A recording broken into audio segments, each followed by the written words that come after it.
ਸਤਿ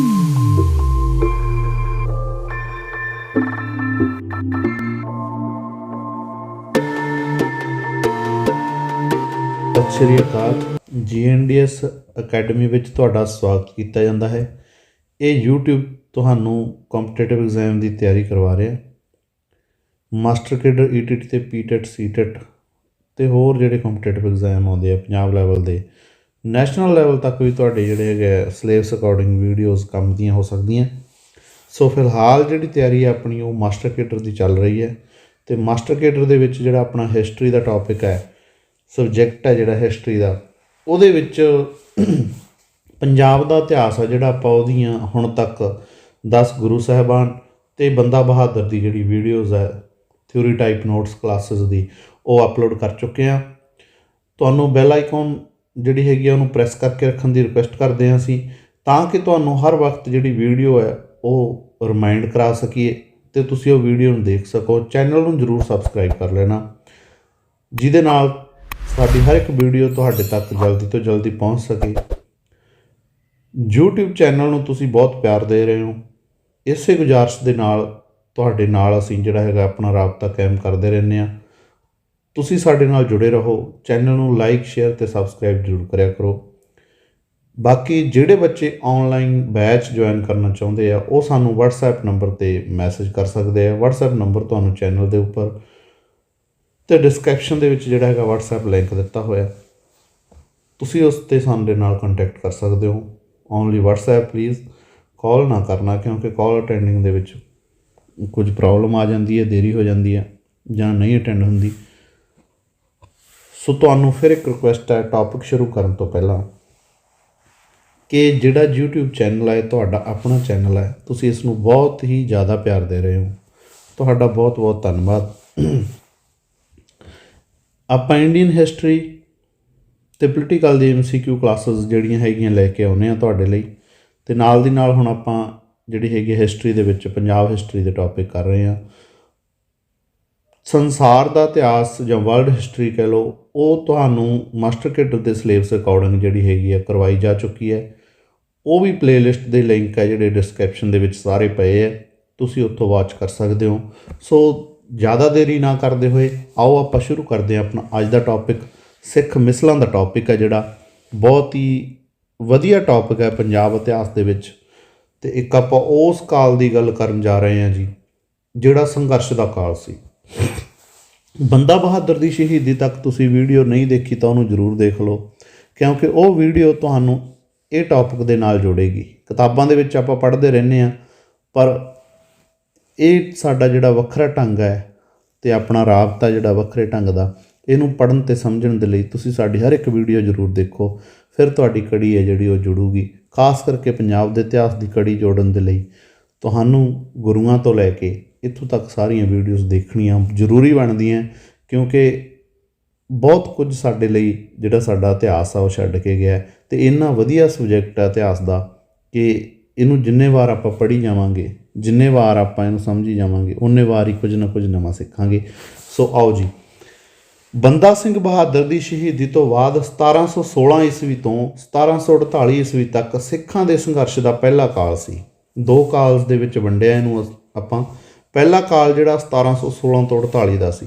ਇਸ ਸਮੇਂ ਸਿੱਖਾਂ ਅਤੇ ਮੁਗਲਾਂ ਦੁਆਰਾ ਸਿੱਖਾਂ ਦੇ ਉੱਤੇ ਮੁਗਲਾਂ ਦੁਆਰਾ ਜਿਹੜੇ ਹੈਗੇ ਆ ਅਥਾਹ ਅਤਿਆਚਾਰ ਹੁੰਦੇ ਆ। ਠੀਕ ਹੈ ਜੀ, ਅਥਾਹ ਅਤਿਆਚਾਰ ਹੁੰਦੇ ਆ, ਚਾਹੇ ਉਹ ਜ਼ਕਰੀਆ ਖਾਂ ਲੈ ਲਓ, ਮੀਰ ਮੰਨੂ ਲੈ ਲਓ, ਯਹੀਆ ਖਾਂ ਲੈ ਲਓ, ਜਾਂ ਫਰਖਸ਼ੀਅਰ ਲੈ ਲਓ, ਅਦੀਨਾ ਵੇਗ ਲੈ ਲਓ, ਹੈ ਨਾ। ਜਿੰਨੇ ਵੀ ਮੁਗਲ ਸੂਬੇਦਾਰ ਜਾਂ ਬਾਦਸ਼ਾਹ ਹੋਏ ਆ, ਜਾਂ ਜਿਹੜੇ ਹੈਗੇ ਆ ਪੰਜਾਬ ਦੇ ਸੂਬੇਦਾਰ, ਲਾਹੌਰ ਦੇ ਸੂਬੇਦਾਰ ਹੋਏ ਆ, ਸਾਰਿਆਂ ਨੇ ਸਿੱਖਾਂ 'ਤੇ ਅਥਾਹ ਅਤਿਆਚਾਰ ਕੀਤੇ ਆ। ਸਿੱਖਾਂ ਦੇ ਜਿਹੜੇ ਹੈਗੇ ਆ ਸਿਰਾਂ ਦੇ ਮੁੱਲ ਪਏ ਆ। ਅਤੇ ਸਿੱਖ ਧਰਮ ਨੂੰ ਇੱਕ ਤਰ੍ਹਾਂ ਨਾਲ ਕਹਿ ਲਓ ਕਿ ਸਿੱਖਾਂ ਨੂੰ ਖ਼ਤਮ ਕਰਨ ਦੀ ਜਿਹੜੀ ਨੀਤੀ 'ਤੇ ਤੁਲੀ ਹੋਈ ਮੁਗਲ ਸਰਕਾਰ ਸੀ ਇਸ ਟਾਈਮ 'ਤੇ। ਅਤੇ ਇਸ ਟਾਈਮ ਦੇ ਵਿੱਚ ਜਿਹੜੇ ਸਿੱਖਾਂ ਦਾ ਸੰਘਰਸ਼ ਹੈ ਉਹ ਬਹੁਤ ਹੀ ਵਿਸ਼ਾਲ ਹੈ, ਬਹੁਤ ਹੀ ਸੂਝਵਾਨਤਾ, ਸੰਜਮ ਅਤੇ ਦਲੇਰੀ ਵਾਲਾ ਇਤਿਹਾਸ ਹੈ, ਬਹਾਦਰੀ ਵਾਲਾ ਇਤਿਹਾਸ ਹੈ। ਸਿੱਖਾਂ ਨੇ ਪੱਤੇ ਖਾ ਖਾ ਜਿਹੜਾ ਹੈਗਾ ਦਰੱਖਤਾਂ 'ਤੇ ਰਹਿ ਕੇ, ਜੰਗਲਾਂ ਦੇ ਵਿੱਚ ਰਹਿ ਕੇ, ਘਰਾਂ ਤੋਂ ਬੇਘਰੇ ਹੋ ਕੇ ਜਿਹੜਾ ਆਪਣਾ ਇਹ ਜੀਵਨ ਗੁਜ਼ਾਰਿਆ। ਅਤੇ ਥੋੜ੍ਹੇ ਨਹੀਂ ਹੁੰਦੇ ਇਹ, ਲਗਭਗ ਜੇ ਆਪਾਂ ਦੇਖਾਂਗੇ ਤਾਂ ਦੋਨੇ ਕਾਲਾਂ ਨੂੰ ਮਿਲਾ ਕੇ ਲਗਭਗ 70-80 ਸਾਲ ਦਾ ਸੰਘਰਸ਼ ਥੋੜ੍ਹਾ ਨਹੀਂ ਹੈ। 70-80 ਸਾਲ ਬਹੁਤ ਹੁੰਦੇ ਆ ਜਿਹੜੇ, ਜਦੋਂ ਪਤਾ ਹੀ ਨਹੀਂ ਹੈ ਨਾ ਕੀ ਹੋਣਾ ਹੈ, ਜਦੋਂ ਪਤਾ ਹੀ ਨਹੀਂ ਕਿ ਕਿੱਧਰੋਂ ਕੀ ਹੋਣਾ ਅਤੇ ਕਿੱਧਰੋਂ ਕੀ ਹੋਣਾ। ਅਤੇ ਫਿਰ ਇਹ ਜਿਹੜਾ 70-80 ਸਾਲ ਦਾ ਸੰਘਰਸ਼ ਹੈ, ਇਹ ਸੰਘਰਸ਼ ਨੇ ਸਾਨੂੰ ਇੱਕ ਜਿਹੜਾ ਹੈਗਾ ਰਾਜ ਦਿੱਤਾ, ਮਹਾਰਾਜਾ ਰਣਜੀਤ ਸਿੰਘ ਦਾ ਰਾਜ, ਜਿਹਦਾ ਰਹਿੰਦੀ ਦੁਨੀਆ ਤੱਕ ਜ਼ਿਕਰ ਰਹੂਗਾ। ਜਿਹੜੀ ਉਹ ਵਿਵਸਥਾ ਦਿੱਤੀ ਮਹਾਰਾਜਾ ਰਣਜੀਤ ਸਿੰਘ ਨੇ, ਉਹ ਖਾਲਸੇ ਨੇ ਵਿਵਸਥਾ ਦਿੱਤੀ ਸਾਨੂੰ, ਉਹ ਸਿਸਟਮ ਦਿੱਤਾ ਜਿਹਨੂੰ ਅਜੋਕੇ ਦੌਰ ਦੇ ਵਿੱਚ ਵੀ ਯਾਦ ਕੀਤਾ ਜਾਂਦਾ ਹੈ। ਅਤੇ ਜੇ ਤੁਸੀਂ ਇਤਿਹਾਸ ਪੜ੍ਹਦੇ ਆ, ਇਤਿਹਾਸ ਦੇ ਵਿੱਚ ਇੰਟਰਸਟ ਰੱਖਦੇ ਆ, ਤਾਂ ਜਿੰਨਾ ਮਰਜ਼ੀ ਇਤਿਹਾਸ ਪੜ੍ਹ ਲਓ, ਸਾਰੇ ਇਤਿਹਾਸ ਦੇ ਵਿੱਚ ਸਾਨੂੰ ਇਹ ਇਮੇਜ ਦੇਖਣ ਨੂੰ ਮਿਲਦੀ ਹੈ ਕਿ ਰਾਜਤੰਤਰ, ਫਲਾਨਾ ਰਾਜਾ ਆ ਗਿਆ, ਆਹ ਰਾਜਾ ਆ ਗਿਆ, ਉਹ ਰਾਜੇ ਨੇ ਆਹ ਕਰਤਾ, ਉਹ ਰਾਜੇ ਨੇ ਆਹ ਕਰਤਾ। ਅਤੇ ਸਾਨੂੰ ਕਿਤੇ ਨਹੀਂ ਮਿਲਦਾ ਕਿ ਮਹਾਰਾਜਾ, ਮਹਾਰਾਜਾ ਸ਼ਬਦ ਸਾਨੂੰ ਇਤਿਹਾਸ ਤੋਂ ਪਹਿਲਾਂ, ਇਸ ਕਾਲ ਤੋਂ ਪਹਿਲਾਂ ਕਦੇ ਨਹੀਂ ਮਿਲਦਾ। ਅਤੇ ਉਹ ਮਹਾਰਾਜਾ ਸ਼ਬਦ ਹੈ ਜਿਹੜਾ, ਉਹ ਕਿਉਂ ਲੱਗਿਆ? ਅਤੇ ਇੱਕ ਡੈਮੋਕ੍ਰੇਸੀ ਜਿਹੜੀ ਰਾਜਤੰਤਰ ਦੇ ਵਿੱਚ, ਪਿਓਰ ਡੈਮੋਕ੍ਰੇਸੀ ਜੇ ਦੇਖੀ ਜਾ ਸਕਦੀ ਹੈ, ਤਾਂ ਉਹ ਮਹਾਰਾਜਾ ਰਣਜੀਤ ਸਿੰਘ ਦੇ ਕਾਲ ਦੇ ਵਿੱਚ ਦੇਖੀ ਜਾ ਸਕਦੀ ਹੈ। ਕਿ ਜੇਕਰ ਤੁਸੀਂ ਰਾਜਤੰਤਰ ਨੂੰ ਸਾਰੇ ਸੰਸਾਰ ਦੇ ਵਿੱਚ ਬੁਰਾ ਸਮਝਿਆ ਗਿਆ ਹੈ ਨਾ, ਰਾਜਤੰਤਰ ਦੇ ਵਿੱਚ ਬੁਰਾਈਆਂ ਹੈ ਸੀ ਵੀ, ਪਰ ਜੇ ਤੁਸੀਂ ਉਹਦੀਆਂ ਅਛਾਈਆਂ ਅਤੇ ਰਾਜਤੰਤਰ ਦਾ ਇੱਕ ਕਮਲ ਦੇ ਫੁੱਲ ਵਰਗਾ ਇਤਿਹਾਸ ਪੜ੍ਹਨਾ, ਤਾਂ ਉਹ ਸਾਡਾ ਮਹਾਰਾਜਾ ਰਣਜੀਤ ਸਿੰਘ ਦਾ ਇਤਿਹਾਸ ਅਤੇ ਉਹਦੀਆਂ ਪਾਲਿਸੀਆਂ, ਸਿੱਖ ਮਿਸਲਾਂ ਦਾ ਇਤਿਹਾਸ ਅਤੇ ਉਹਨਾਂ ਦੀਆਂ ਪਾਲਿਸੀਆਂ ਜਿਹੜੀਆਂ ਹੈਗੀਆਂ ਸਾਨੂੰ ਇੱਧਰ ਨੂੰ ਲੈ ਕੇ ਜਾਂਦੀਆਂ। ਚਲੋ ਜੀ ਅੱਗੇ ਚੱਲਦੇ ਹਾਂ। ਹੁਣ ਆਪਾਂ ਇਸ ਸਿੱਖਾਂ ਦੇ ਸੰਘਰਸ਼ ਦੇ ਅਤੇ ਰਾਜ ਦੀ ਸਥਾਪਤੀ ਦਾ ਦੂਜਾ ਕਾਲ ਹੈ ਜਿਹੜਾ, ਉਹ 1748 ਤੋਂ 1799 ਤੱਕ ਦਾ ਹੈ। 1734 ਈਸਵੀ ਦੇ ਵਿੱਚ ਨਵਾਬ ਕਪੂਰ ਸਿੰਘ ਨੇ ਸਾਰੇ ਖਾਲਸਾ ਯੋਧਿਆਂ ਦੀ ਸਭਾ ਅੰਮ੍ਰਿਤਸਰ ਦੇ ਵਿੱਚ ਬੁਲਾਈ ਹੈ, ਅਤੇ ਬੁੱਢਾ ਦਲ ਅਤੇ ਤਰਨਾ ਦਲ ਨਾਮੀ ਦੋ ਸੰਗਠਨ ਬਣਾਏ ਹੈ। ਦੇਖੋ, ਇੱਕੋ ਅਤਿਆਚਾਰ ਨਾਲ ਲੜਾਈ ਅਤੇ ਅਤਿਆਚਾਰ ਦਾ ਮੁਕਾਬਲਾ ਕਿਵੇਂ ਕਰਨਾ ਹੈ, ਅਤੇ ਇਹਦੇ ਲਈ ਫਿਰ ਨਵਾਬ ਕਪੂਰ ਸਿੰਘ 1734 ਦੇ ਵਿੱਚ ਜਿਹੜਾ ਮੁਗਲ ਸਰਕਾਰ ਨੂੰ ਟੈਕਸ ਭਰ ਕੇ, ਉਹਨਾਂ ਤੋਂ ਆਗਿਆ ਲੈ ਕੇ ਅੰਮ੍ਰਿਤਸਰ ਦੇ ਵਿੱਚ ਇਕੱਠੇ ਹੁੰਦੇ ਹੈ, ਦਰਬਾਰ ਸਾਹਿਬ ਦੇ ਵਿੱਚ ਅਕਾਲ ਤਖਤ 'ਤੇ, ਇਕੱਠੇ ਹੋ ਕੇ ਦੋ ਜੱਥਿਆਂ ਦੇ ਵਿੱਚ ਵੰਡਿਆ ਜਾਂਦਾ। ਮੇਨ ਉੱਧਰ ਨੂੰ ਜਾ ਰਹੇ ਹਾਂ ਮਿਸਲਾਂ ਵੱਲ ਆਪਾਂ। ਉਦੋਂ ਪਹਿਲਾਂ ਇਹ ਚੀਜ਼ਾਂ ਜ਼ਰੂਰੀ ਹੈ, ਕਿਉਂਕਿ ਜੇ ਆਪਾਂ ਸਿੱਧਾ ਮਿਸਲਾਂ 'ਤੇ ਜਾਂਦੇ ਹਾਂ ਨਾ, ਤਾਂ ਫਿਰ ਇਤਿਹਾਸ ਸੁੰਗੜਦਾ ਹੈ। ਠੀਕ ਹੈ, ਅਤੇ ਅੱਗੇ ਕਲਾਸ ਲੰਬੀ ਚੱਲੂਗੀ, ਡਿਟੇਲ ਦੇ ਵਿੱਚ ਪੂਰੇ ਆਪਾਂ ਆਨੰਦਮਈ ਤਰੀਕੇ ਦੇ ਨਾਲ ਪੜ੍ਹਾਂਗੇ।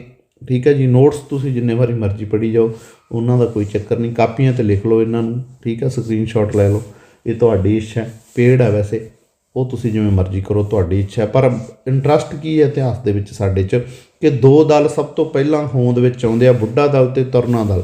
ਬੁੱਢਾ ਦਲ ਹੈ ਜਿਹੜਾ ਜੀ, ਇਹਦੇ ਵਿੱਚ 40 ਸਾਲ ਤੋਂ ਵੱਧ ਉਮਰ ਦੇ ਸਿੱਖ ਹੈ, ਅਤੇ ਇਹਨਾਂ ਦਾ ਕੰਮ ਕੀ ਸੀ ਕਿ ਗੁਰਦੁਆਰਿਆਂ ਦੀ ਸਾਂਭ ਸੰਭਾਲ ਅਤੇ ਦੇਖ ਰੇਖ ਕਰਨੀ ਹੈ। ਇਹਨਾਂ ਨੇ ਬਾਹਰੀ ਹਮਲਾਵਰਾਂ ਤੋਂ ਗੁਰਦੁਆਰੇ ਨੂੰ ਬਚਾਉਣਾ, ਗੁਰਦੁਆਰੇ ਦੇ ਵਿੱਚ ਪਵਿੱਤਰਤਾ ਅਤੇ ਗੁਰੂ ਦੀ ਮਰਿਆਦਾ ਨੂੰ ਜਿਹੜਾ ਹੈਗਾ ਸਾਬਤ ਸੂਰਤ ਕਾਮਯਾਬ ਰੱਖਣਾ, ਉਹਨੂੰ ਉਵੇਂ ਦਾ ਉਵੇਂ ਰੱਖਣਾ। ਅਤੇ ਤਰੁਣਾ ਦਲ ਹੈ ਜਿਹੜਾ, ਉਹਨਾਂ ਦਾ ਟਾਈਮ ਹੈ ਜਿਹੜਾ, ਉਹ 40 ਸਾਲ ਤੋਂ ਘੱਟ ਹੈ। ਠੀਕ ਹੈ ਜੀ, 40 ਸਾਲ ਤੋਂ ਘੱਟ ਉਮਰ ਦੇ ਲੋਕ ਹੈ ਜਿਹੜੇ, ਜਾਣੀ ਕਿ ਇੱਕ ਤਰ੍ਹਾਂ ਕਹਿ ਲਓ ਨੌਜਵਾਨ ਜਿਹੜੇ ਸਿੱਖ ਹੈਗੇ, ਉਹਨਾਂ ਨੂੰ ਤਰੁਣਾ ਦਲ ਦੇ ਵਿੱਚ ਸ਼ਾਮਲ ਕੀਤਾ ਗਿਆ। ਅਤੇ ਉਹਨਾਂ ਦਾ ਕੰਮ ਕੀ ਹੈ? ਯੁੱਧ ਕਰਨੇ, ਬਾਹਰੀ ਹਮਲਿਆਂ ਨੂੰ ਟੱਕਰ ਦੇਣੀ। ਜੇ ਕੋਈ ਬਾਹਰੀ ਹਮਲਾਵਰ ਆਉਂਦਾ ਨਾ, ਕਿਤੇ ਨਾਦਰ ਸ਼ਾਹ ਆ ਗਿਆ, ਠੀਕ ਹੈ ਜੀ, ਕਿਤੇ ਜਿਹੜਾ ਹੈਗਾ ਆਪਣਾ ਅਬਦਾਲੀ ਆ ਗਿਆ, ਅਤੇ ਕਿਤੇ ਮੁਗਲਾਂ ਦੇ ਅੰਦਰੂਨੀ ਹਮਲੇ ਹੋ ਗਏ, ਤਾਂ ਉਹਨਾਂ ਦੇ ਨਾਲ ਟੱਕਰ ਲੈਣ ਵਾਲਾ ਜਿਹੜਾ ਨੌਜਵਾਨ ਵਰਗ ਹੈ, ਉਹਨੂੰ ਤਰੁਣਾ ਦਲ ਦੇ ਵਿੱਚ ਰੱਖਿਆ ਗਿਆ। ਅਤੇ ਇਹ ਦੋਨਾਂ ਦਲਾਂ ਨੇ ਇੰਨਾ ਤਕੜਾ ਅਤੇ ਲੰਬਾ ਸੰਘਰਸ਼ ਲੜਿਆ ਕਿ ਜਿਹਦੇ ਰਿਜ਼ਲਟ ਆ ਜਿਹੜੇ, ਉਹ ਸਾਨੂੰ ਅੱਗੇ ਮਿਸਲਾਂ ਦੇ ਰੂਪ ਦੇ ਵਿੱਚ ਦੇਖਣ ਨੂੰ ਮਿਲਦੇ ਆ। ਹੁਣ ਦੇਖੋ ਜੀ, 1745 ਈਸਵੀ ਦੇ ਵਿੱਚ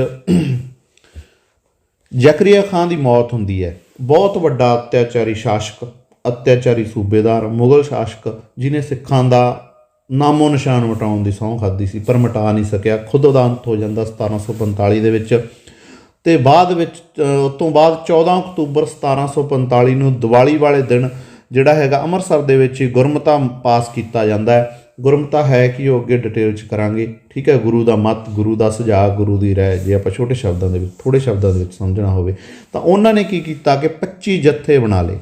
25 ਜਿਹੜੇ ਹੈਗੇ ਜੱਥੇ ਬਣਾ ਲਏ। ਜੱਥੇ ਕੀ ਇੱਕ ਤਰ੍ਹਾਂ ਨਾਲ ਆਪਾਂ ਇਹਨੂੰ ਕਹਿ ਸਕਦੇ ਹਾਂ ਗਰੁੱਪ, ਸਮੂਹ।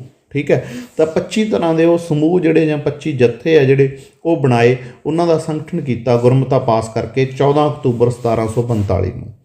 ਇਹਨਾਂ ਜੱਥਿਆਂ ਨੇ ਗੁਰੀਲਾ ਯੁੱਧ ਨੀਤੀ ਰਾਹੀਂ ਮੁਗਲਾਂ ਦਾ ਟਾਕਰਾ ਕਰਨ ਦਾ ਫੈਸਲਾ ਕੀਤਾ। ਕਿਵੇਂ ਕਿ ਸਿੱਖਾਂ ਦੇ ਉੱਤੇ ਅਤਿਆਚਾਰ ਬਹੁਤ ਹੋ ਰਹੇ ਸੀ, ਬਹੁਤ ਹਜ਼ਾਰਾਂ ਦੇ ਕਰੀਬ ਜਿਹੜੇ ਹੈਗੇ ਸਿੱਖ ਸ਼ਹੀਦੀਆਂ ਪ੍ਰਾਪਤ ਕਰ ਚੁੱਕੇ ਸੀ। ਮੁਗਲ ਫੌਜ ਲੱਖਾਂ ਦੇ ਵਿੱਚ ਸੀ ਤੇ ਹੁਣ ਉਹਨਾਂ ਨਾਲ ਲੜਨਾ ਕਿਵੇਂ ਹੈ? ਤਾਂ ਇਹ ਨੀਤੀ ਬਣਾਈ ਗਈ ਕਿ ਇਹ 25 ਦੇ 25 ਜੱਥੇ ਅਲੱਗ-ਅਲੱਗ ਥਾਵਾਂ 'ਤੇ ਰਹਿਣਗੇ। ਜਿੱਥੇ ਵੀ ਪਤਾ ਲੱਗਦਾ ਮੁਗਲ ਫੌਜ ਕੋਈ ਅਤਿਆਚਾਰ ਕਰ ਰਹੀ ਹੈ ਜਾਂ ਕਿਤੋਂ ਦੀ ਗੁਜ਼ਰ ਰਹੀ ਹੈ ਜਾਂ ਕਿਤੇ ਇਲਾਕੇ ਜਿੱਤਣ ਜਾ ਰਹੀ ਹੈ, ਕੋਈ ਵੀ ਉਹਨਾਂ ਨੂੰ ਸੂਝ ਮਿਲਦੀ ਹੈ ਤਾਂ ਉੱਥੇ 25 ਜੱਥਿਆਂ ਦੇ ਵਿੱਚੋਂ 2 ਜੱਥੇ 3 ਜੱਥੇ ਜਾਂ 1 ਜੱਥਾ, ਜਿਵੇਂ ਵੀ ਲੋਟ ਆ ਉਹਨਾਂ ਦੀ ਨੀਤੀ ਬਣਦੀ ਹੈ ਨਾ, ਤਾਂ ਰਣਨੀਤੀ ਤਿਆਰ ਹੁੰਦੀ ਹੈ, ਤਾਂ ਉਹ ਉਹਨਾਂ 'ਤੇ ਅਟੈਕ ਕਰਨਗੇ। ਇੱਕਦਮ ਫਾਸਟ ਅਟੈਕ ਕੀਤਾ ਜਾਊਗਾ, ਪੂਰਾ ਅਟੈਕ ਕਰਕੇ ਉਹਨਾਂ ਨੂੰ ਨੁਕਸਾਨ ਪਹੁੰਚਾ ਕੇ ਉਹਨਾਂ ਦੀ ਲੁੱਟਮਾਰ ਕਰਕੇ, ਠੀਕ ਹੈ ਜੀ, ਮੁਗਲ ਫੌਜ ਦੀ। ਅਤੇ ਫਿਰ ਜੰਗਲਾਂ ਦੇ ਵਿੱਚ, ਪਹਾੜਾਂ ਦੇ ਵਿੱਚ ਜਾਂ ਸਰਾਂ ਦੇ ਵਿੱਚ, ਠੀਕ ਹੈ, ਲੁਕਿਆ ਜਾਊਗਾ, ਉੱਥੇ ਰਿਹਾ ਜਾਊਗਾ। ਫਿਰ ਉਹ ਜੱਥਿਆਂ ਨੇ ਅੱਡੋ ਅੱਡੀ ਡਿਵਾਈਡ ਹੋ ਜਾਣਾ, ਤਾਂ ਕਿ ਜੇ ਨੁਕਸਾਨ ਹੋਵੇ ਤਾਂ ਸਾਰੀ ਕੌਮ ਦਾ ਨਾ ਹੋਵੇ, 25 ਜੱਥਿਆਂ ਦਾ ਇਕੱਠਾ ਨੁਕਸਾਨ ਨਾ ਹੋਵੇ। ਜੇ ਕਿਤੇ ਟੱਕਰ ਹੋਵੇ ਤਾਂ ਉਹ 1 ਜਾਂ 2 ਜੱਥਿਆਂ ਦੀ ਜਾਂ 3 ਜੱਥਿਆਂ ਦੀ ਜਿੰਨੀ ਵੀ ਟੱਕਰ ਹੁੰਦੀ ਹੈ ਤਾਂ ਘੱਟ ਤੋਂ ਘੱਟ ਨੁਕਸਾਨ ਹੈ ਜਿਹੜਾ ਉਹ ਸਿੱਖ ਕਮਿਊਨਿਟੀ ਦਾ ਹੋਵੇ। ਤਾਂ ਇਹ ਜਿਹੜੀ ਗੁਰੀਲਾ ਯੁੱਧ ਨੀਤੀ ਹੈ, ਇਹੀ ਮਰਾਠੇ ਅਪਣਾਉਂਦੇ ਹੈਗੇ ਆਪਣੇ ਮੁਗਲਾਂ ਦੇ ਵਿਰੁੱਧ। ਬਹੁਤ ਤਕੜੀ ਯੁੱਧ ਨੀਤੀ ਹੈ, ਠੀਕ ਹੈ। ਗੁਰੀਲਿਆਂ ਦੀ ਤਰ੍ਹਾਂ ਵਾਰ ਕਰਨਾ, ਛੁਪ ਕੇ ਵਾਰ ਕਰਨਾ, ਅਟੈਕ ਕਰਨਾ, ਜਿਹੜਾ ਹੈਗਾ ਦੁਸ਼ਮਣ ਉਹਨੂੰ ਨੁਕਸਾਨ ਪਹੁੰਚਾਉਣਾ ਅਤੇ ਆਪ ਸੇਫ ਨਿਕਲ ਜਾਣਾ। ਅਤੇ ਇਹ ਨੀਤੀ ਨੇ ਉਹ 70-80 ਸਾਲ ਦਾ ਸੰਘਰਸ਼ ਹੈ ਜਿਹੜਾ ਦਿੱਤਾ ਸਾਡੇ ਸਿੱਖ ਇਤਿਹਾਸ ਨੂੰ। ਅਤੇ ਇਹ ਨੀਤੀ ਨੇ ਸਾਡੇ ਕੋਲ ਮਿਸਲਾਂ, ਅਤੇ ਇਹ ਨੀਤੀ ਨੇ ਸਾਡੇ ਕੋਲ ਮਿਸਲਾਂ ਦੀ ਵਿਵਸਥਾ, ਅਤੇ ਇਹ ਨੀਤੀ ਨੇ ਸਾਨੂੰ ਮਹਾਰਾਜਾ ਰਣਜੀਤ ਸਿੰਘ ਦਾ ਰਾਜ ਦਿੱਤਾ।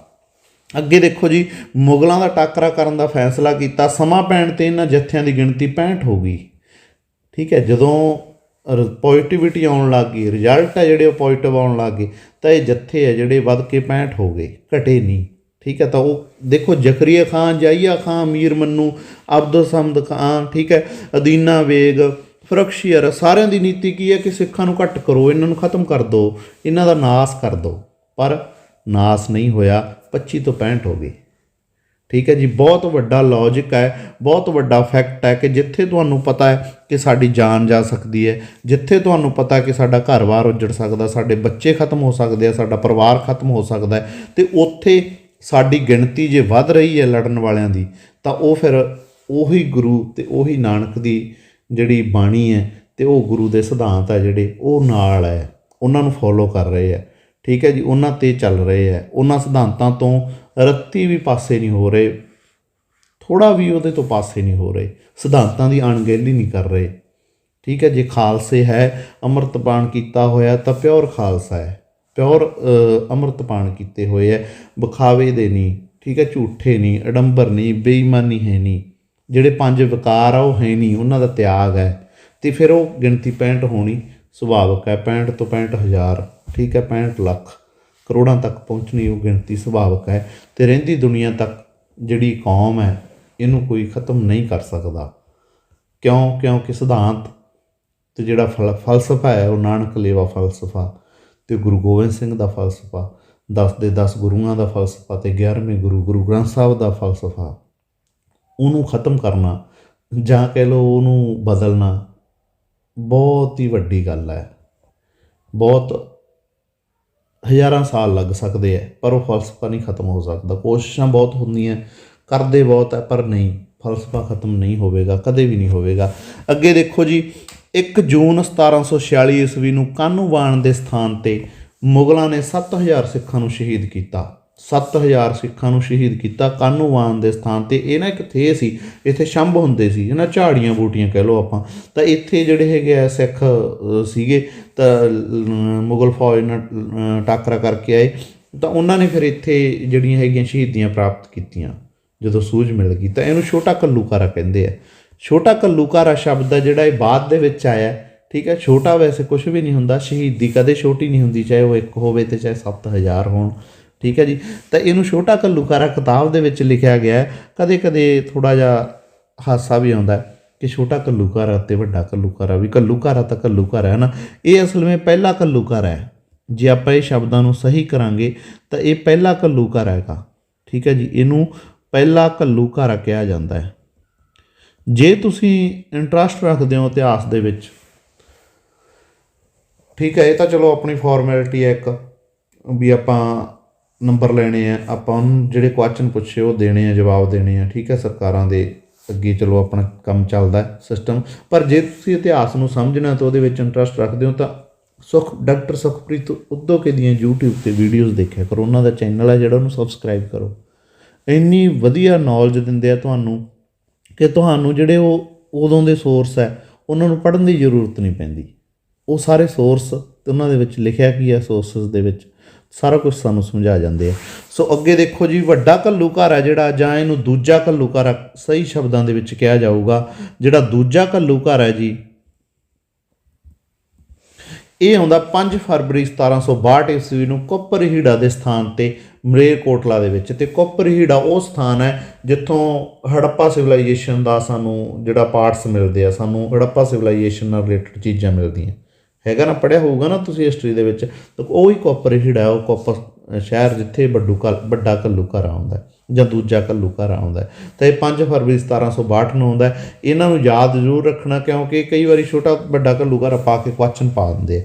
ਆਪਾਂ ਵੱਧ ਰਹੇ ਹਾਂ ਆਪਣੇ ਟੌਪਿਕ ਵੱਲ, ਠੀਕ ਹੈ। ਟੌਪਿਕ ਦੀਆਂ ਜਿਹੜੀਆਂ ਹੈਗੀਆਂ ਜੜ੍ਹਾਂ ਵੱਲ, ਆਪਾਂ ਜੜ੍ਹਾਂ ਟੌਪਿਕ ਦੀਆਂ ਜਿਹੜੀਆਂ ਉਹਨਾਂ ਨੂੰ ਖੰਗਾਲ ਰਹੇ ਹਾਂ।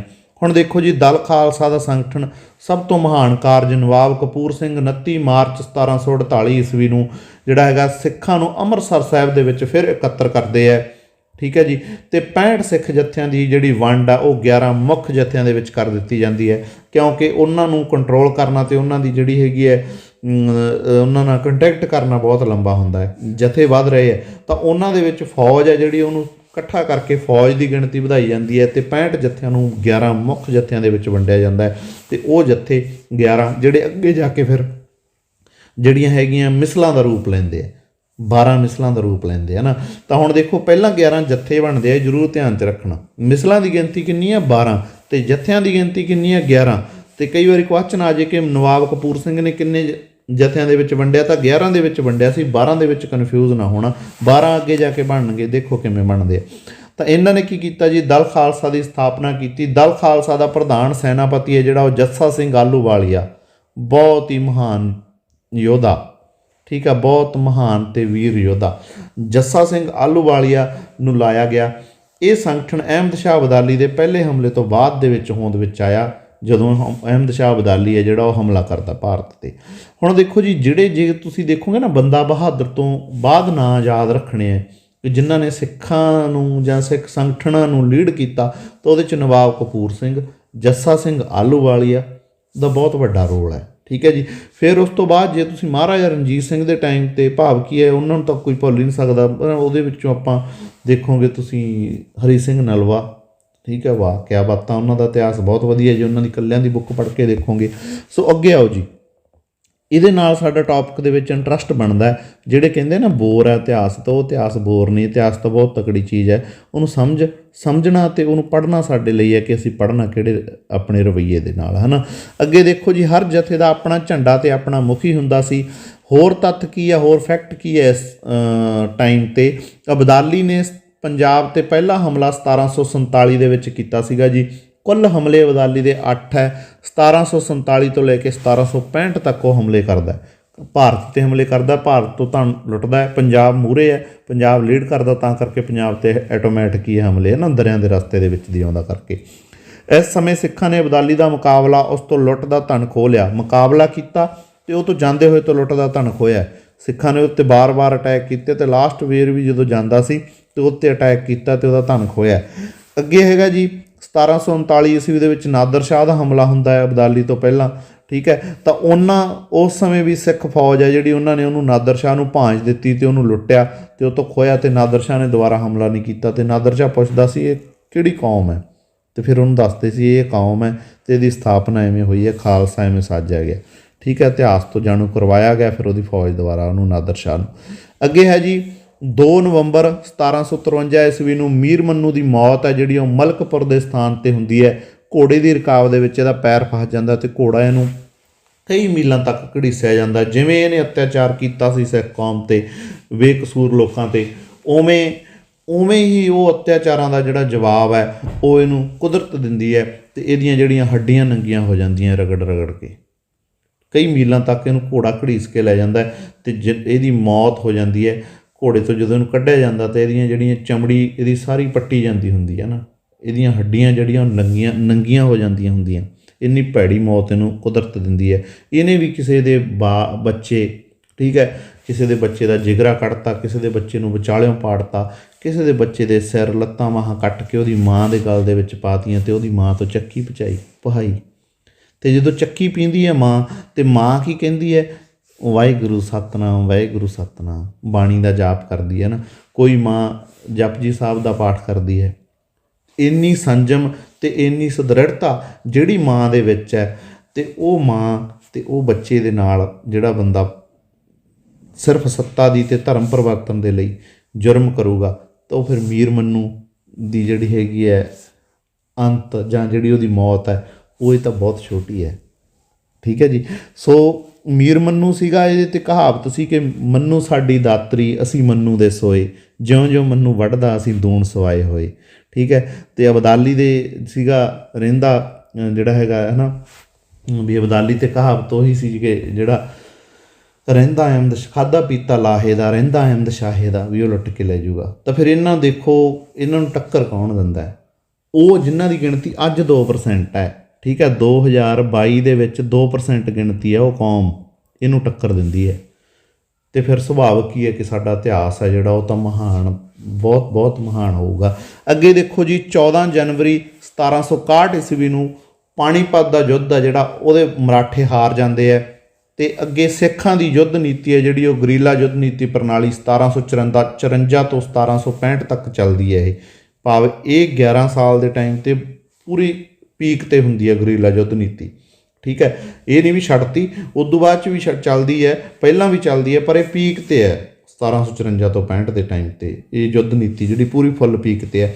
ਹੁਣ ਇੱਕ ਗੱਲ ਹੋਰ ਤੁਹਾਨੂੰ ਦੱਸਣੀ ਚਾਹੁੰਦੇ ਸੀ ਕਿ ਜਿਹੜਾ ਹੈਗਾ ਸਾਡਾ ਆਪਣਾ ਸਿੱਖ ਇਤਿਹਾਸ, ਜੇ ਉਹਦੇ ਵਿੱਚ ਬੁੱਕ ਪੜ੍ਹਨੀ ਹੈ ਨਾ ਤੁਸੀਂ, ਤਾਂ ਡਾਕਟਰ ਸੁਖਦਿਆਲ ਸਿੰਘ ਦੀ ਬੁੱਕ ਹੈ, ਪੰਜਾਬੀ ਯੂਨੀਵਰਸਿਟੀ ਪਟਿਆਲਾ ਦੇ ਵਿੱਚ ਪਬਲਿਸ਼ ਹੋਈ ਵੀ ਆ ਉਹ, ਡਾਕਟਰ ਸੁਖਦਿਆਲ ਸਿੰਘ, ਬਹੁਤ ਵਧੀਆ ਬੁੱਕ ਹੈ ਨਾ। ਉਹਦੇ 2 ਪਾਰਟਸ ਹੈ, ਅਤੇ ਦੋਨੇ ਪਾਰਟਸ ਪੜ੍ਹ ਲਓ ਅਤੇ ਬਹੁਤ ਵਧੀਆ ਰਹੇ।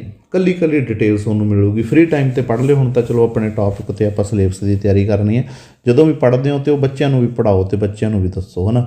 ਤਾਂ ਕਰਕੇ ਜਿਹੜੇ ਬੱਚੇ ਹੈ ਉਹਨਾਂ ਦੇ ਵਿੱਚ ਵੀ ਬਹਾਦਰੀ ਆ ਜੀ। ਠੀਕ ਹੈ। ਕਾਰਟੂਨ ਨਾ ਬਣਨ ਸਾਡੇ ਬੱਚੇ, ਉਹਨਾਂ ਦੇ ਵਿੱਚ ਕਮਜ਼ੋਰੀਆਂ ਨਾ ਰਹਿਣ, ਉਹਨਾਂ ਦੇ ਵਿੱਚ ਜਿਹੜੀ ਬਹਾਦਰੀ ਖਤਮ ਨਾ ਹੋਵੇ, ਜਜ਼ਬਾ ਉਹ ਖਤਮ ਨਾ ਹੋਵੇ। ਇਹ ਜ਼ਰੂਰੀ ਹੈ ਸਾਡਾ ਬੱਚਿਆਂ ਨੂੰ ਇਤਿਹਾਸ ਦੇ ਨਾਲ ਜੋੜਨਾ। ਅੱਗੇ ਦੇਖੋ ਜੀ, ਜਿਹੜਾ ਹੈਗਾ ਸਿੱਖਾਂ ਦੇ ਨੇ ਇਸ ਸਮੇਂ ਲੱਖੀ ਜੰਗਲ, ਇਹ ਬਠਿੰਡਾ ਵਾਲੀ ਸਾਈਡ 'ਤੇ ਹੈ ਜੀ, ਲੱਖੀ ਜੰਗਲ ਪਿੰਡ ਆ ਹੁਣ। ਠੀਕ ਹੈ। ਤਾਂ ਇੱਥੇ ਗੁਰਦੁਆਰਾ ਸਾਹਿਬ ਵੀ ਬਣਿਆ ਹੋਇਆ। ਤਾਂ ਲੱਖੀ ਜੰਗਲ, ਸ਼ਿਵਾਲਿਕ ਦੀਆਂ ਪਹਾੜੀਆਂ, ਸ਼ਿਮਲਾ ਵਾਲੀ ਉੱਪਰ ਵਾਲੀ ਸਾਈਡ, ਕਾਨੂੰਵਾਲ ਦੇ ਛੰਭ, ਇਹਨਾਂ ਥਾਵਾਂ 'ਤੇ ਰਹਿ ਕੇ ਮੁਗਲ ਫੌਜਾਂ ਅਤੇ ਅਫਗਾਨ ਫੌਜਾਂ ਨੂੰ ਭਾਂਜ ਦਿੱਤੀ ਹੈ। ਅਤੇ ਖਾਧਾ ਕੀ ਹੈ? ਪੱਤੇ, ਸੱਕ। ਠੀਕ ਹੈ। ਅਤੇ ਜਿਹੜਾ ਵੀ ਕੋਈ ਉੱਥੇ ਫਲ ਫਰੂਟ ਨੈਚੁਰਲ ਕੋਈ ਚੀਜ਼ ਹੈਗੀ ਹੈ, ਜ਼ਰੂਰੀ ਨਹੀਂ ਵੀ ਐਂ ਰੋਟੀਆਂ ਖਾ ਕੇ, ਅਨਾਜ ਖਾ ਕੇ ਅਤੇ ਪੂਰਾ ਵਧੀਆ ਭੋਜਨ ਖਾ ਕੇ ਸੌਂਦੇ ਸੀ। ਕਈ ਵਾਰੀ ਭੁੱਖੇ ਵੀ ਰਹਿ ਜਾਂਦੇ ਸੀ, ਕਈ ਦਿਨ ਧਿਆਏ ਵੀ ਰਹਿ ਜਾਂਦੇ ਸੀ, ਪਰ ਜਜ਼ਬਾ ਨਹੀਂ ਖਤਮ ਹੋਇਆ। ਨਾਨਕ ਲੇਵਾ ਅਤੇ ਗੋਬਿੰਦ ਲੇਵਾ ਜਿਹੜਾ ਜਜ਼ਬਾ ਸੀ, ਜਿਹੜਾ ਗੋਬਿੰਦ ਸ਼ਾਹੀ ਸਿਧਾਂਤ ਸੀ, ਠੀਕ ਹੈ ਜੀ, ਜਿਹੜੇ ਖਾਲਸੇ ਦੇ ਸਿਧਾਂਤ ਸੀ, ਉਹ ਨਹੀਂ ਖਤਮ ਹੋਏ। ਤਾਈਓ ਤਾਂ ਫਿਰ ਮਹਾਰਾਜਾ ਰਣਜੀਤ ਸਿੰਘ ਆ ਗਿਆ। ਠੀਕ ਹੈ ਜੀ। ਉਹ ਜਿਹੜੇ ਹੁਣ ਖਤਮ ਹੋ ਰਹੇ ਹੈ ਸਾਡੀ ਪੀੜ੍ਹੀ ਦੇ ਵਿੱਚੋਂ, ਆਪਾਂ ਲਾਸਟ ਉਹ ਪੀੜ੍ਹੀਆਂ ਜਿਹੜੀ ਮਾੜਾ ਮੋਟਾ ਇਹ ਚੀਜ਼ ਨਾਲ ਟੱਚ 'ਚ ਹੈ। ਆਉਣ ਵਾਲੀਆਂ ਪੀੜ੍ਹੀਆਂ ਉਹ ਹੈ ਜਿਹੜੀਆਂ ਇਹ ਚੀਜ਼ਾਂ ਤੋਂ ਬਾਹਰ ਹੈ, ਕਿਉਂਕਿ ਸਾਡੇ ਬੱਚੇ CBSE ਬੋਰਡ ਦੇ ਵਿੱਚ ਪੜ੍ਹ ਰਹੇ ਹੈ, ਅਤੇ CBSE ਬੋਰਡ ਦੇ ਵਿੱਚ ਪੰਜਾਬ ਦਾ ਇਤਿਹਾਸ ਨਾਮੋ ਨਿਸ਼ਾਨ ਹੀ ਹੈ ਨਾ। ਉੱਥੇ ਤਾਂ ਇੰਡੀਆ ਦਾ ਇਤਿਹਾਸ ਵੀ ਉਹੀ ਹੈ ਜਿੰਨਾ ਕੁ ਉਹਨਾਂ ਨੂੰ ਚੰਗਾ ਲੱਗਦਾ ਹੈ, ਜਿੰਨਾ ਕੁ ਸਿਸਟਮ ਨੂੰ ਚੰਗਾ ਲੱਗਦਾ ਉਹਨਾਂ ਕੀ ਇੰਡੀਆ ਦਾ ਇਤਿਹਾਸ ਦਿਖਾਉਂਦੇ ਆ। ਅਤੇ ਫਿਰ ਜਿਹੜਾ ਇਤਿਹਾਸ ਸਾਡੇ ਤੋਂ ਵੱਖ ਹੋ ਗਿਆ, ਬੱਚੇ ਨੇ ਪੜ੍ਹਿਆ ਹੀ ਨਹੀਂ, ਅਤੇ ਉਹ ਬੱਚੇ ਤੋਂ ਅਸੀਂ ਕੀ ਉਮੀਦਾਂ ਲਾਵਾਂਗੇ। ਸੋ ਜ਼ਰੂਰੀ ਹੈ ਸਾਡੇ ਲਈ, ਚਾਹੇ ਅਸੀਂ CBSE ਬੋਰਡ ਦੇ ਵਿੱਚ ਪ੍ਰਾਈਵੇਟ ਸਕੂਲਾਂ ਦੇ ਵਿੱਚ ਪੜ੍ਹਾਉਂਦੇ ਹਾਂ, ਚਾਹੇ ਅਸੀਂ ਜਿਹੜਾ ਹੈਗਾ ਸਰਕਾਰੀ ਅਦਾਰਿਆਂ ਦੇ ਵਿੱਚ ਪੜ੍ਹਾਉਂਦੇ ਹਾਂ, ਚਾਹੇ ਸਾਡੇ ਸਿਲੇਬਸ ਦਾ ਹਿੱਸਾ ਹੈ ਚਾਹੇ ਨਹੀਂ ਹੈ, ਸਮੇਂ 'ਚੋਂ ਸਮਾਂ ਕੱਢ ਕੇ ਇਹ ਚੀਜ਼ ਦੇ ਨਾਲ ਜੋੜਨਾ, ਇਹ ਮਾਣਮੱਤੇ ਇਤਿਹਾਸ 'ਤੇ ਬੱਚਿਆਂ ਨੂੰ ਦੱਸਣਾ, ਉਹਨਾਂ ਨੂੰ ਪਰਪੱਕ ਕਰਨਾ। ਠੀਕ ਹੈ ਜੀ। ਇਹ ਜ਼ਰੂਰੀ ਹੈ। ਇਹਦੇ ਵਿੱਚ ਕਿਉਂ ਜ਼ਰੂਰੀ ਹੈ? ਕਿਉਂਕਿ ਸੈਕੂਲਰ ਧਰਮ ਹੈ। ਸਿੱਖ ਰਿਲੀਜਨ ਇੱਕ ਸੈਕੂਲਰ ਰਿਲੀਜਨ ਹੈ, ਸੈਕੂਲਰ ਹੈ ਸਾਰਿਆਂ ਦੇ ਨਾਲ। ਇਹਦੇ 'ਚ ਕੋਈ ਜਾਤ ਪਾਤ, ਕੋਈ ਭੇਦਭਾਵ, ਕੋਈ ਧਾਰਮਿਕ ਭਿੰਨਤਾ ਨਹੀਂ, ਸਾਰੇ ਇੱਕੋ ਹੀ ਹੈ, ਸਰਬੱਤ ਦਾ ਭਲਾ ਹੀ ਮੰਗਦਾ ਹੈ। ਅੱਗੇ ਦੇਖੋ ਜੀ, 10 ਅਪ੍ਰੈਲ 1762 ਈਸਵੀ ਨੂੰ ਅਬਦਾਲੀ ਨੇ ਦਰਬਾਰ ਸਾਹਿਬ ਦੇ ਵਿੱਚ ਅਪਮਾਨ ਕੀਤਾ ਹੈ। ਦਰਬਾਰ ਸਾਹਿਬ ਦੇ ਵਿੱਚ ਜਿਹੜੇ ਸਰੋਵਰ ਆ ਉਹਨੂੰ ਕੂੜੇ ਕਰਕਟ ਦੇ ਨਾਲ ਇਹਨੇ ਭਰਵਾਇਆ ਸੀ। ਠੀਕ ਹੈ। ਜਾਂਦੇ ਜਾਂਦੇ ਨੇ, ਅਤੇ ਫਿਰ ਹੀ ਇਹਦੇ 'ਤੇ ਅਟੈਕ ਹੋਇਆ ਸੀ, ਬਾਅਦ 'ਚ ਇਹਨੂੰ ਜਵਾਬ ਦਿੱਤਾ ਸੀਗਾ ਜਾਂਦੇ ਜਾਂਦੇ ਨੂੰ। ਤਾਂ 12 ਦਸੰਬਰ 1762 ਈਸਵੀ ਨੂੰ ਅਬਦਾਲੀ ਹੈ ਜਿਹੜਾ ਅਫਗਾਨਿਸਤਾਨ ਚਲਿਆ ਗਿਆ, ਉਸ ਤੋਂ ਬਾਅਦ ਉਹ ਨਹੀਂ ਆਇਆ। 10 ਅਪ੍ਰੈਲ 1762 ਈਸਵੀ ਨੂੰ ਸਿੱਖਾਂ ਨੇ ਲਾਹੌਰ 'ਤੇ ਕਬਜ਼ਾ ਕਰ ਲਿਆ ਸੀਗਾ ਜੀ। ਅੱਗੇ ਆ ਜਾਓ ਜੀ, ਹੁਣ ਸਿੱਖ ਮਿਸਲਾਂ। ਸਿੱਖ ਮਿਸਲਾਂ ਦੇ ਵਿੱਚ ਦੇਖੋ, ਇਹਦੇ ਵਿੱਚ ਕੀ ਹੈ ਕਿ ਸਿੱਖ ਮਿਸਲਾਂ ਦੀ ਗਿਣਤੀ ਹੈ ਜਿਹੜੀ ਪਹਿਲਾਂ 11 ਸੀ, ਇਸ ਸਮੇਂ ਇਹਨਾਂ ਨੂੰ ਜੱਥਿਆਂ ਦੇ ਨਾਂ ਨਾਲ ਜਾਣਿਆ ਜਾਂਦਾ ਸੀ ਅਤੇ ਥੋੜ੍ਹੇ ਸਮੇਂ ਬਾਅਦ ਇਹ ਗਿਣਤੀ 12 ਹੋਈ ਸੀ। ਠੀਕ ਹੈ ਜੀ, ਥੋੜ੍ਹੇ ਜਿਹੇ ਸਮੇਂ ਬਾਅਦ ਇਹਨਾਂ ਦੀ ਗਿਣਤੀ 12 ਹੋ ਗਈ ਸੀ।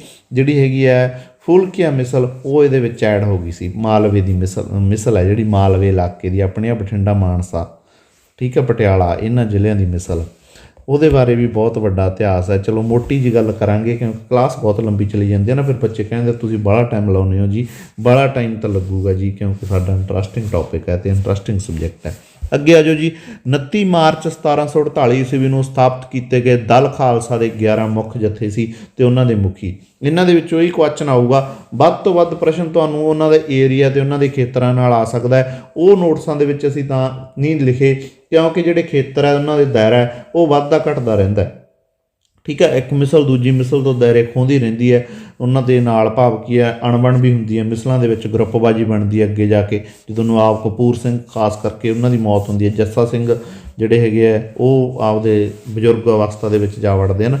ਤਾਂ ਐਵੇਂ ਦਾ ਜਿਹੜਾ ਸੰਘਰਸ਼ ਉਹ ਚੱਲਦਾ ਰਹਿੰਦਾ।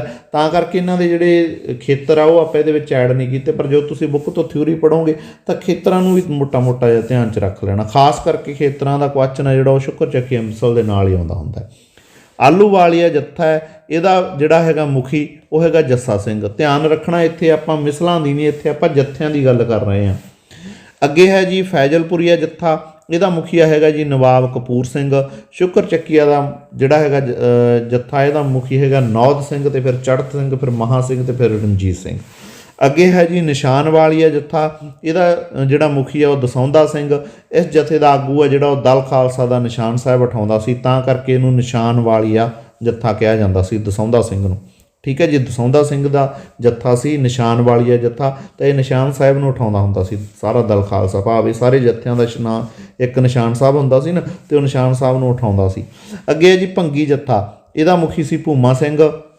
ਅੱਗੇ ਹੈ ਜੀ ਕਨਈਆ ਜੱਥਾ, ਇਹਦਾ ਮੁਖੀ ਸੀਗਾ ਜੀ ਆਪਣਾ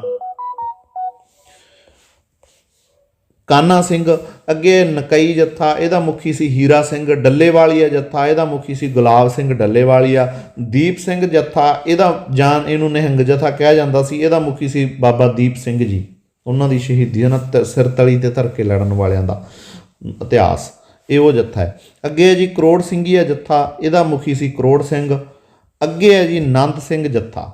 ਨੰਦ ਸਿੰਘ ਜੱਥਾ ਹੈ ਜਿਹੜਾ ਇਹ ਜੱਸਾ ਸਿੰਘ ਦਾ ਇਹਦਾ ਮੁਖੀ ਸੀ, ਅਤੇ ਉਹਦੇ ਪਿੰਡ ਦੇ ਨਾਂ 'ਤੇ ਇਹਦਾ ਨਾਂ ਰਾਮਗੜੀਆ ਮਿਸਲ ਪੈ ਗਿਆ ਸੀ ਬਾਅਦ ਦੇ ਵਿੱਚ। ਧਿਆਨ 'ਚ ਰੱਖਣਾ, ਨੰਦ ਸਿੰਘ ਜੱਥਾ ਹੈ ਜਿਹੜਾ ਇਹ ਜੱਸਾ ਸਿੰਘ ਦੇ ਪਿੰਡ ਦੇ ਨਾਂ 'ਤੇ ਅੱਗੇ ਜਾ ਕੇ ਇਹਦਾ ਮੁਖੀ ਨੰਦ ਸਿੰਘ ਜੱਥਾ ਜਿਹੜਾ ਇਹਦਾ ਜਦੋਂ ਭਾਵ ਪ੍ਰਸਿੱਧ ਨੇਤਾ ਜੱਸਾ ਸਿੰਘ ਹੈ ਜਿਹੜਾ ਉਹਦੇ ਨਾਂ 'ਤੇ ਇਹਦਾ ਨਾਂ ਫਿਰ ਰਾਮਗੜੀਆ ਮਿਸਲ ਪੈ ਗਿਆ ਸੀ। 11 ਜੱਥੇ ਸੀ ਪਹਿਲਾਂ, ਆਪਾਂ 11 ਜੱਥਿਆਂ ਦੀ ਗੱਲ ਕਰ ਚੁੱਕੇ ਹਾਂ।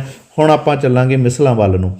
ਇਹਨਾਂ ਹੀ ਜੱਥਿਆਂ ਨੂੰ ਮਿਸਲਾਂ ਕਿਹਾ ਜਾਣ ਲੱਗਿਆ। 1767 ਤੋਂ 99 ਤੱਕ ਲਗਭਗ ਸਾਰੇ ਪੰਜਾਬ ਉੱਪਰ ਇਹਨਾਂ ਮਿਸਲਾਂ ਦਾ ਅਧਿਕਾਰ ਹੋ ਚੁੱਕਿਆ ਸੀ।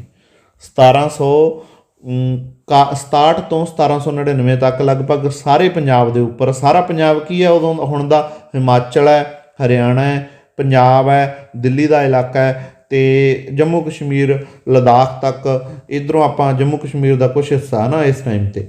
ਅੱਗੇ ਇੱਧਰੋਂ ਆਪਾਂ ਲੈ ਲਓ ਅਫਗਾਨਿਸਤਾਨ, ਸਿੰਧ ਦੇ ਇਲਾਕੇ ਤੱਕ, ਮੌਜੂਦਾ ਪਾਕਿਸਤਾਨ, ਸਾਰਾ ਇਹ ਪੰਜਾਬ ਹੈ, ਮਹਾਂ ਪੰਜਾਬ। ਮਿਸਲਾਂ ਦੇ ਨਾਂ ਮਿਸਲ ਦੇ ਮੁਖੀਆਂ ਦੇ ਇਲਾਕੇ ਜਾਂ ਪਿੰਡਾਂ ਦੇ ਨਾਮਾਂ 'ਤੇ ਰੱਖੇ ਗਏ ਸੀ ਜੀ। ਸਭ ਤੋਂ ਪਹਿਲੀ ਮਿਸਲ ਦੇਖੋ ਫੈਜ਼ਲਪੁਰੀਆ ਮਿਸਲ, ਇਹਦਾ ਮੁਖੀ ਸੀ ਜੀ ਨਵਾਬ ਕਪੂਰ ਸਿੰਘ। 1753 ਦੇ ਵਿੱਚ ਨਵਾਬ ਕਪੂਰ ਸਿੰਘ ਦੀ ਮੌਤ ਹੁੰਦੀ ਹੈ, ਅਤੇ ਉਸ ਤੋਂ ਬਾਅਦ ਦੇ ਜਿਹੜੇ ਮਿਸਲ ਦੇ ਪ੍ਰਸਿੱਧ ਨੇਤਾ ਹੈ, ਇਹ ਵੀ ਯਾਦ ਰੱਖਣਾ, ਕਈ ਵਾਰ ਪ੍ਰਸ਼ਨ ਆ ਜਾਂਦਾ, ਖੁਸ਼ਹਾਲ ਸਿੰਘ, ਬੁੱਧ ਸਿੰਘ। ਅਤੇ ਮਿਸਲ ਦਾ ਦੂਜਾ ਨਾਂ ਸਿੰਘਪੁਰੀਆ ਮਿਸਲ ਵੀ ਸੀ। ਸਿੰਘਪੁਰੀਆ ਮਿਸਲ ਦੇ ਨਾਂ ਨਾਲ ਵੀ ਇਹ ਮਿਸਲ ਨੂੰ ਜਾਣਿਆ ਜਾਂਦਾ ਸੀ। ਅੱਗੇ ਹੈ ਜੀ ਆਹਲੂਵਾਲੀਆ ਮਿਸਲ। ਆਹਲੂਵਾਲੀਆ ਮਿਸਲ ਦਾ ਮੁਖੀ ਜੱਸਾ ਸਿੰਘ ਆਹਲੂਵਾਲੀਆ ਸੀ। 1754 ਦੇ ਵਿੱਚ ਨਵਾਬ ਦਾ ਖਿਤਾਬ ਮਿਲਿਆ ਇਹਨੂੰ। 1783 ਦੇ ਵਿੱਚ ਅੰਮ੍ਰਿਤਸਰ ਵਿਖੇ ਮੌਤ ਹੋਈ ਹੈ, ਅਤੇ ਇਹਦੇ ਬਾਅਦ ਦੇ ਪ੍ਰਸਿੱਧ ਨੇਤਾ ਹੈਗੇ ਜੀ ਭਾਗ ਸਿੰਘ ਅਤੇ ਫਤਿਹ ਸਿੰਘ। ਸ਼ੁਕਰ ਚੱਕੀਆ ਮਿਸਲ ਹੈ ਜਿਹੜੀ, ਇਹਦੇ ਮੁਖੀ ਹੈਗੇ ਜੀ ਨੌਧ ਸਿੰਘ ਅਤੇ ਚੜ੍ਹਤ ਸਿੰਘ। ਠੀਕ ਹੈ, ਪਹਿਲਾਂ ਨੌਧ ਸਿੰਘ ਹੈ, ਫਿਰ ਚੜ੍ਹਤ ਸਿੰਘ ਹੈ। ਇਸ ਜਥੇ ਦੇ ਟਾਈਮ 'ਤੇ ਨੌਧ ਸਿੰਘ ਹੈ, ਫਿਰ ਚੜ੍ਹਤ ਸਿੰਘ ਆ ਗਏ। 1774 ਦੇ ਵਿੱਚ ਚੜ੍ਹਤ ਸਿੰਘ ਦੀ ਮੌਤ ਹੁੰਦੀ ਹੈ। ਫਿਰ ਮਹਾ ਸਿੰਘ ਹੈ 1780 ਅਤੇ 92 ਦਾ ਟਾਈਮ ਇਹਨਾਂ ਦਾ। ਫਿਰ 1792 ਤੋਂ 97 ਦੇ ਵਿੱਚ ਇੱਥੇ ਤਿੱਕੜੀ ਦੀ ਸਰਪ੍ਰਸਤੀ ਰਹਿੰਦੀ ਹੈ। ਮਹਾਰਾਜਾ ਰਣਜੀਤ ਸਿੰਘ ਵੀ ਉਦੋਂ ਬਾਲ ਅਵਸਥਾ ਦੇ ਵਿੱਚ ਹੈ, ਅਤੇ ਮਹਾਰਾਜਾ ਰਣਜੀਤ ਸਿੰਘ 1797 ਤੋਂ 1839 ਤੱਕ ਸ਼ੁਕਰ ਚੱਕੀਆ ਮਿਸਲ ਨੂੰ ਲੀਡ ਕਰਦਾ ਹੈ। ਤੇ ਜਿਹੜਾ ਹੈਗਾ ਫਿਰ ਸਿੱਖ ਰਾਜ ਹੈ ਉਹ ਸਥਾਪਿਤ ਹੁੰਦਾ ਹੈ। ਅੱਗੇ ਹੈ ਜੀ ਭੰਗੀ ਮਿਸਲ, ਇਹਦਾ ਮੁਖੀ ਹੈ ਜੀ ਸੱਜਾ ਸਿੰਘ। ਹੋਰ ਨੇਤਾ ਹੈਗੇ ਜੀ ਹਰੀ ਸਿੰਘ, ਝੰਡਾ ਸਿੰਘ ਤੇ ਗੰਢਾ ਸਿੰਘ ਇਹਦੇ ਭੰਗੀ ਮਿਸਲ ਦੇ, ਇਹ ਭੰਗ ਪੀਂਦੇ ਸੀ ਜਿਹੜੇ, ਠੀਕ ਹੈ। ਤਾਂ ਅੱਗੇ ਹੈ ਜੀ ਇਹਦੇ ਵਿੱਚ ਸਾਡੇ ਕੋਲੇ ਰਾਮਗੜੀਆ ਮਿਸਲ। ਰਾਮਗੜੀਆ ਮਿਸਲ ਦੇ ਵਿੱਚ ਹੈਗਾ ਜਿਹੜਾ ਖੁਸ਼ਹਾਲ ਸਿੰਘ ਇਹਦਾ ਮੁਖੀ ਹੈ। ਪ੍ਰਸਿੱਧ ਨੇਤਾ ਹੈਗਾ ਜੀ ਜੱਸਾ ਸਿੰਘ ਰਾਮਗੜੀਆ। ਤੇ 1753 ਤੋਂ 1758 ਤੱਕ ਜੱਸਾ ਸਿੰਘ ਨੇ ਮੀਰ ਮੰਨੂ ਅਤੇ ਅਦੀਨਾ ਵੇਗ ਦੀ ਮੌਤ ਤੋਂ ਬਾਅਦ ਕਲਾਨੌਰ, ਕਾਂਦੀਆਂ, ਬਟਾਲਾ, ਦੀਨਾਨਗਰ, ਹਰਗੋਬਿੰਦਪੁਰ ਦੇ ਪ੍ਰਦੇਸ਼ ਜਿੱਤੇ ਹੈ ਜੀ, ਠੀਕ ਹੈ ਜੀ। ਤੇ 1803 ਈਸਵੀ ਦੇ ਵਿੱਚ ਜਿਹੜਾ ਹੈਗਾ ਜੱਸਾ ਸਿੰਘ ਉਹਦੀ ਮੌਤ ਹੋ ਜਾਂਦੀ ਹੈ। ਤੇ ਇਸ ਤੋਂ ਬਾਅਦ ਜਿਹੜਾ ਜੋਧ ਸਿੰਘ ਆ ਉਹ ਇਸ ਮਿਸਲ ਦਾ ਪ੍ਰਸਿੱਧ ਨੇਤਾ ਹੁੰਦਾ ਹੈ।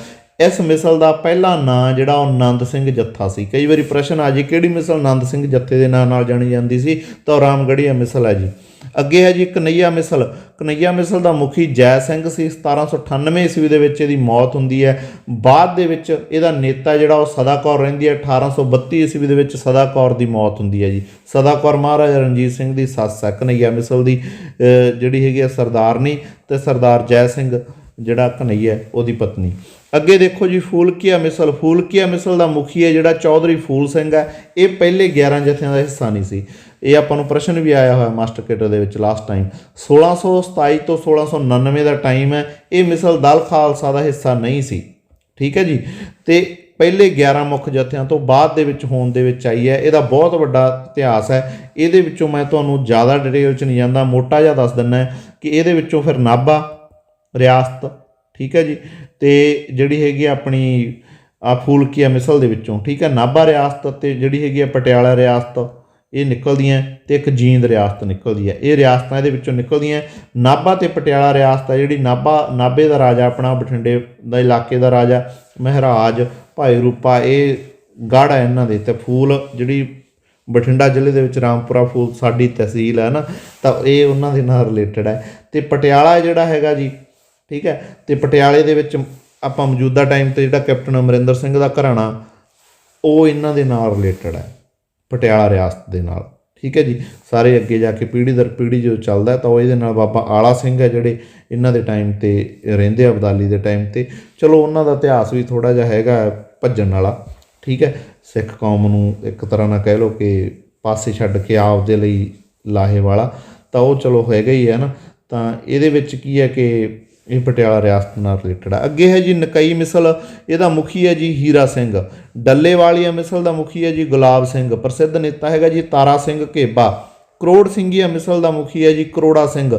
ਇਹਦਾ ਪ੍ਰਸਿੱਧ ਨੇਤਾ ਹੈਗਾ ਜੀ ਬਾਬਾ ਬਘੇਲ ਸਿੰਘ, ਜਿਨ੍ਹਾਂ ਨੇ ਦਿੱਲੀ ਦੇ ਲਾਲ ਕਿਲੇ 'ਤੇ ਝੰਡਾ ਲਹਿਰਾਇਆ ਸੀ, ਦਿੱਲੀ ਫਤਿਹ ਕੀਤੀ ਸੀ ਬਾਬਾ ਬਘੇਲ ਸਿੰਘ ਨੇ।